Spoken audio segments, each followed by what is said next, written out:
ओम शांति। 17/1/21 की अव्यक्त वाणी है। हेडिंग: ब्राह्मण जीवन, बाप से सर्व संबंध अनुभव करने की जीवन। आज बाप दादा अपने अनेक बार मिलन मनाने वाले, अनेक कल्पों से मिलन मनाने वाले बच्चों से फिर मिलन मनाने आए हैं। यह अलौकिक अव्यक्ति मिलन भविष्य स्वर्ण युग में भी नहीं हो सकता। सिर्फ इस समय इस विशेष युग को वरदान है बाप और बच्चों के मिलने का। इसलिए इस युग का नाम ही है संगम युग, अर्थात मिलन मनाने का युग। ऐसे युग में ऐसा श्रेष्ठ मिलन मनाने के विशेष पाठधारी आप आत्माएं हो। बाप दादा भी ऐसे कोटों में कोई श्रेष्ठ भाग्यवान आत्माओं को देख हर्षित होते हैं और स्मृति दिलाते हैं। आदि से अंत तक कितनी स्मृतियां दिलाई है, याद करो तो लंबी लिस्ट निकल आएगी। इतनी स्मृतियां दिलाई है जो आप सभी स्मृति स्वरूप बन गए हो। भक्ति में आप स्मृति स्वरूप आत्माओं के यादगार रूप में भक्त भी हर समय सिमरन करते रहते हैं। आप स्मृति स्वरूप आत्माओं के हर कर्म की विशेषता का सिमरन करते रहते हैं। भक्ति की विशेषता ही सिमरन अर्थात कीर्तन करना है। सिमरन करते करते मस्ती में कितना मग्न हो जाते हैं। अल्प काल के लिए उन्हों को भी और कोई सुध बुध नहीं रहती। सिमरन करते करते उसमें खो जाते हैं, अर्थात लवलीन हो जाते हैं। यह अल्प काल का अनुभव उन आत्माओं के लिए कितना प्यारा और न्यारा होता है। यह क्यों होता?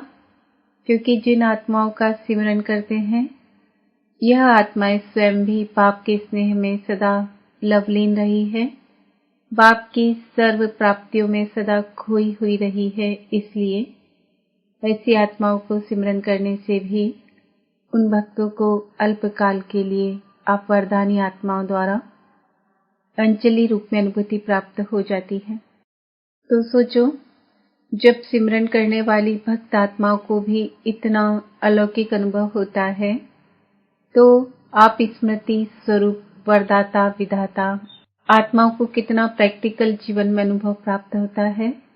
इसी अनुभूतियों में सदा आगे बढ़ते चलो। हर कदम में भिन्न भिन्न स्मृति स्वरूप का अनुभव करते चलो। जैसा समय, जैसा कर्म, वैसे स्वरूप की स्मृति इमर्ज रूप में अनुभव करो। जैसे अमृत वेले दिन का आरंभ होते बाप से मिलन मनाते, मास्टर वरदाता बन वरदाता से वरदान लेने वाली श्रेष्ठ आत्मा हूँ। डायरेक्ट भाग्य विधाता द्वारा भाग्य प्राप्त करने वाली पद्मा पदम भाग्यवान आत्मा हूँ। इस श्रेष्ठ स्वरूप को स्मृति में लाओ। वरदानी समय है, वरदाता विधाता साथ में है। मास्टर वरदानी बन स्वयं भी संपन्न बन रहे हो और अन्य आत्माओं को भी वरदान दिलाने वाले वरदानी आत्मा हो। इस स्मृति स्वरूप को इमर्ज करो। ऐसे नहीं किया तो हूँ ही, लेकिन भिन्न भिन्न स्मृति स्वरूप को समय प्रमाण अनुभव करो तो बहुत विचित्र खुशी, विचित्र प्राप्तियों का भंडार बन जाएंगे और सदैव दिल से प्राप्ति के गीत स्वतः ही अनहद शब्द के रूप में निकलता रहेगा। पाना था सो पा लिया। इसी प्रकार भिन्न भिन्न समय और कर्म प्रमाण स्मृति स्वरूप का अनुभव करते जाओ। मुरली सुनते हो तो ये स्मृति रहे कि गॉडली स्टूडेंट लाइफ अर्थात भगवान का विद्यार्थी हूँ। स्वयं भगवान मेरे लिए परम धाम से पढ़ाने के लिए आए हैं। यही विशेष प्राप्ति है जो स्वयं भगवान आता है। इसी स्मृति स्वरूप से जब मुरली सुनते हैं तो कितना नशा होता। अगर साधारण रीति से नियम प्रमाण सुनाने वाला सुना रहा है और सुनने वाला सुन रहा है तो इतना नशा अनुभव नहीं होगा। लेकिन भगवान के हम विद्यार्थी हैं। इस स्मृति को स्वरूप में लाकर फिर सुनो, तब अलौकिक नशे का अनुभव होगा। समझा? भिन्न भिन्न समय के भिन्न भिन्न स्मृति स्वरूप के अनुभव में कितना नशा होगा। ऐसे सारे दिन के हर कर्म में बाप के साथ स्मृति स्वरूप बनते चलो। कभी भगवान का सखा व साथी रूप का, कभी जीवन साथी रूप का, कभी भगवान मेरा मुरब्बी बच्चा है, अर्थात पहला हकदार, पहला वारिस है। कोई ऐसा बहुत सुंदर और बहुत लायक बच्चा होता है तो माँ बाप को कितना नशा रहता है कि मेरा बच्चा कुल दीपक है, वह कुल का नाम बाला करने वाला है। जिसका भगवान बच्चा बन जाए उसका नाम कितना बाला होगा, उसके कितने कुल का कल्याण होगा। तो जब कभी दुनिया के वातावरण से या भिन्न भिन्न समस्याओं से थोड़ा भी अपने को अकेला या उदास अनुभव करो तो ऐसे सुंदर बच्चे रूप से खेलो, सखा रूप में खेलो। कभी थक जाते हो तो माँ के रूप में गोदी में सो जाओ, समा जाओ। कभी दिल शिकस्त हो जाते हो तो सर्वशक्तिवान स्वरूप से मास्टर सर्वशक्तिवान के स्मृति स्वरूप का अनुभव करो तो दिल शिकस्त से दिल खुश हो जाएंगे।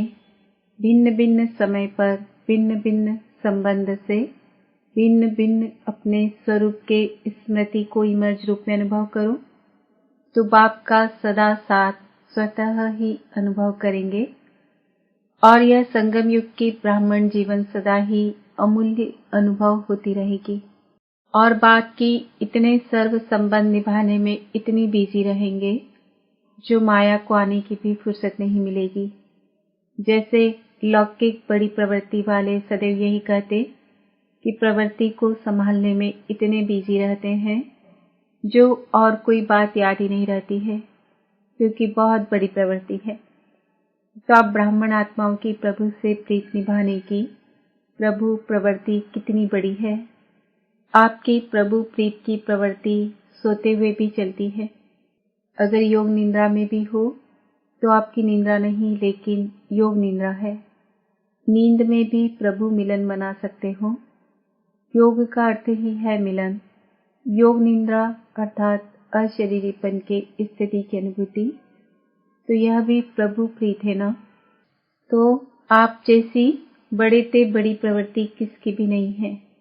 एक सेकंड भी आपको फुर्सत नहीं है क्योंकि भक्ति में भक्त के रूप में भी गीत गाते रहते थे कि बहुत दिनों के बाद प्रभु आप मिले हो। तो गिन गिन के हिसाब पूरा लेंगे तो एक एक सेकंड का हिसाब लेने वाले हो। सारे कल्प के मिलने का हिसाब इस छोटे से एक जन्म में पूरा करते हो। 5000 वर्ष के हिसाब से छोटा सा जन्म कुछ दिनों के हिसाब में हुआ ना। तो थोड़े से दिनों में इतना लंबे समय का हिसाब पूरा करना है। इसलिए कहते हैं श्वासो श्वास सिमरो। भक्त सिमरन करते हैं, आप स्मृति स्वरूप बनते हो। तो आपको सेकंड भी फुर्सत है। कितनी बड़ी प्रवृत्ति है। इसी प्रवृत्ति के आगे वह छोटी सी प्रवृत्ति आकर्षित नहीं करेगी और सहज स्वतः ही देह सहित देह के संबंध और देह के पदार्थ व प्राप्तियों से नष्ट मोह स्मृति स्वरूप हो जाएंगे। यही लास्ट पेपर माला के नंबर वार मणके बनाएगा। जब अमृत वेले से योग निद्रा तक भिन्न भिन्न स्मृति स्वरूप के अनुभवी हो जाएंगे तो बहुत काल के स्मृति स्वरूप के अनुभव के अंत में स्मृति स्वरूप के क्वेश्चन में पास विद ऑनर बना देगा। बहुत रमणीक जीवन का अनुभव करेंगे क्योंकि जीवन में हर एक मनुष्य आत्मा की पसंदी वैरायटी हो, यही चाहते हैं। तो ये सारे दिन में भिन्न भिन्न संबंध भिन्न भिन्न स्वरूप की वैरायटी अनुभव करो। जैसे दुनिया में भी कहते हैं ना, बाप तो चाहिए ही लेकिन बाप के साथ अगर जीवन साथी का अनुभव न हो तो भी जीवन अधूरी समझते हैं। बच्चा न हो तो भी अधूरी जीवन समझते हैं। हर संबंध को ही संपन्न जीवन समझते हैं। तो ये ब्राह्मण जीवन भगवान से सर्व संबंध अनुभव करने वाली संपन्न जीवन है। एक भी संबंध की कमी नहीं करना। एक संबंध भी भगवान से कम होगा तो कोई न कोई आत्मा उस संबंध से अपनी तरफ खींच लेगी।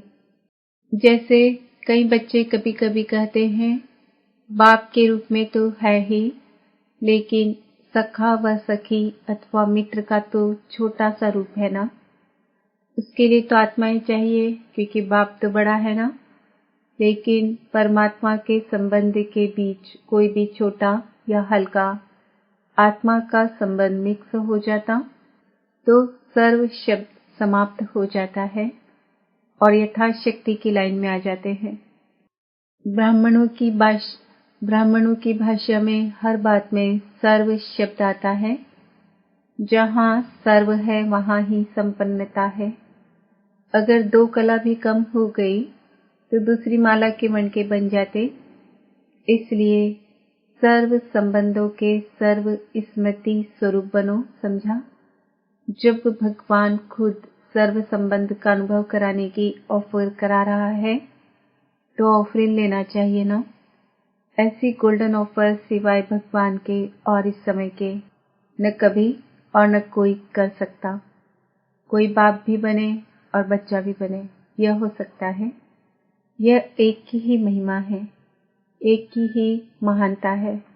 इसलिए सर्व संबंध से स्मृति स्वरूप बनना है। इसमें मजा है ना। ब्राह्मण जीवन किस लिए है? मजे में व मौज में रहने के लिए। तो यह अलौकिक मौज मनाओ, मजे की जीवन अनुभव करो। अच्छा, आज दिल्ली दरबार वाले हैं। राज्य दरबार वाले हो या दरबार में सिर्फ देखने वाले हो। दरबार में राज्य करने वाले और देखने वाले दोनों ही बैठते हैं। आप सब कौन हो? दिल्ली की 2 विशेषताएं हैं। एक दिल्ली दिलाराम की दिल है, दूसरा गद्दी का स्थान है। दिल है तो दिल में कौन रहेगा? दिलाराम। तो दिल्ली निवासी अर्थात दिल में सदा दिलाराम को रखने वाले ऐसे अनुभवी आत्माएं और अभी से स्वराज अधिकारी, तो भविष्य में विश्व राज्य अधिकारी। दिल में जब दिलाराम है तो राज्य अधिकारी अभी है और सदा रहेंगे। तो सदा अपने जीवन में देखो कि दोनों विशेषताएं हैं, दिल में दिलाराम और फिर अधिकारी भी। ऐसे गोल्डन से भी डायमंड चांस लेने वाले कितने भाग्यवान हो। अच्छा, अभी तो बेहद सेवा का बहुत अच्छा साधन मिला है, चाहे देश में चाहे विदेश में। जैसे नाम है वैसे ही सुंदर कार्य है। नाम सुन करके ही सभी को उमंग आ रहा है। सर्व के स्नेह सहयोग से सुखमय संसार, यह तो लंबा कार्य है, 1 वर्ष से भी अधिक है। तो जैसे कार्य का नाम सुनते ही सभी को उमंग आता है, ऐसे ही कार्य भी उमंग से करेंगे। जैसे सुंदर नाम सुनकर खुश हो रहे हैं, वैसे कार्य होते सदा खुश हो जाएंगे। यह भी सुनाया ना, प्रत्यक्षता का पर्दा हिलने का अथवा पर्दा खुलने का आधार बना है और बनता रहेगा। सर्व के सहयोगी, जैसे कार्य का नाम है वैसे ही स्वरूप बन सहज कार्य करते रहेंगे। तो मेहनत निमित्त मात्र और सफलता पदम गुणानुभव करते रहेंगे। ऐसे अनुभव करेंगे जैसे कि करावन हार निमित्त बनाए करा रहा है, मैं कर रहा हूँ, नहीं, इससे सहयोगी नहीं बनेंगे। करावन हार करा रहा है, चलाने वाला कार्य को चला रहा है। जैसे आप सभी को जगदम्बा का स्लोगन याद है, हुक्मी हुक्म चला रहा है। यही स्लोगन सदा स्मृति स्वरूप में लाते सफलता को प्राप्त होते रहेंगे। बाकी चारों और उमंग उत्साह अच्छा है। जहाँ उमंग उत्साह है वहाँ सफलता स्वयं समीप आकर गले की माला बन जाती है।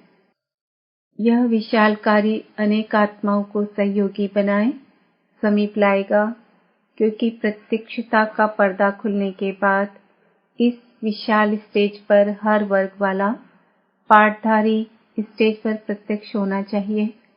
हर वर्ग का अर्थ ही है विश्व की सर्व आत्माओं के वैरायटी वृक्ष का संगठन रूप। कोई भी वर्ग रह ना जाए जो लाना दे कि हमें तो संदेश नहीं मिला। इसलिए नेता से लेकर झुग्गी झोपड़ी तक वर्ग है। पढ़े हुए सबसे टॉप साइंसदान और फिर जो अनपढ़ है उन्हों को भी ये ज्ञान की नॉलेज देना, यह भी सेवा है। तो सभी वर्ग अर्थात विश्व की हर आत्मा को संदेश पहुंचाना है कितना बड़ा कार्य है, यह कोई कह नहीं सकता कि हमको तो सेवा का चांस नहीं मिलता। चाहे कोई बीमार है तो बीमार की सेवा करो, अनपढ़ों की सेवा करो, जो भी कर सकते वह चांस है। अच्छा, बोल नहीं सकते तो मनसा वायुमंडल से सुख की वृत्ति, सुखमय स्थिति से सुखमय संसार बनाओ। कोई भी बहाना नहीं दे सकता कि मैं नहीं कर सकता, समय नहीं है। उठते बैठते 10-10 मिनट सेवा करो। अंगुली तो देंगे ना, कहाँ नहीं जा सकते हो, तबीयत ठीक नहीं है तो घर बैठे करो, लेकिन सहयोगी बनना जरूरी है, तब सर्व का सहयोग मिलेगा। अच्छा, उमंग उत्साह देख बाप दादा भी खुश होते हैं। सभी के मन में लग्न है कि अप्रत्यक्षता का पर्दा खोल के दिखाएं। आरंभ तो हुआ है ना, तो फिर सहज होता जाएगा। विदेश वाले बच्चों के प्लान्स भी बाप दादा तक पहुंचते रहते हैं। स्वयं भी उमंग में है और सर्व का सहयोग भी उमंग उत्साह से मिलता रहता है। उमंग को उमंग, उत्साह को उत्साह मिलता है। यह भी मिलन हो रहा है, तो खूब धूमधाम से इस कार्य को आगे बढ़ाओ। जो भी उमंग उत्साह से बनाया है और भी बाप के सर्व ब्राह्मणों के सहयोग से, शुभकामनाओं शुभ भावनाओं से और भी आगे बढ़ता रहेगा। अच्छा, चारों ओर के सदा याद और सेवा के उमंग उत्साह वाले श्रेष्ठ बच्चों को सदा हर कर्म में स्मृति स्वरूप की अनुभूति करने वाले अनुभवी आत्माओं को, सदा हर कर्म में बाप के सर्व संबंध का अनुभव करने वाले श्रेष्ठ आत्माओं को, सदा ब्राह्मण जीवन के मजे की जीवन बिताने वाले महान आत्माओं को बाप दादा का अति स्नेह संपन्न याद प्यार स्वीकार हो। वरदान। संगम युग पर 1 का 100 गुना प्रत्यक्ष फल प्राप्त करने वाले पद्मा पदम भाग्यशाली भव। संगम युग ही 1 का 100 गुना प्रत्यक्ष फल देने वाला है। सिर्फ एक बार संकल्प किया कि मैं बाप का हूँ, मैं मास्टर सर्वशक्तिमान हूँ, तो मायाजीत बनने का, विजयी बनने के नशे का अनुभव होता है। श्रेष्ठ संकल्प करना यही है बीज, और उसका सबसे बड़ा फल है जो स्वयं परमात्मा बाप भी साकार मनुष्य रूप में मिलने आता। इस फल में सब फल आ जाते हैं। स्लोगन। सच्चे ब्राह्मण वह है जिनकी सूरत और सीरत से प्योरिटी की पर्सनालिटी व रॉयल्टी का अनुभव हो। ओम शांति। आज का सोमान है, मैं आत्मा पद्मा पदम भाग्यशाली हूँ। ओम शांति।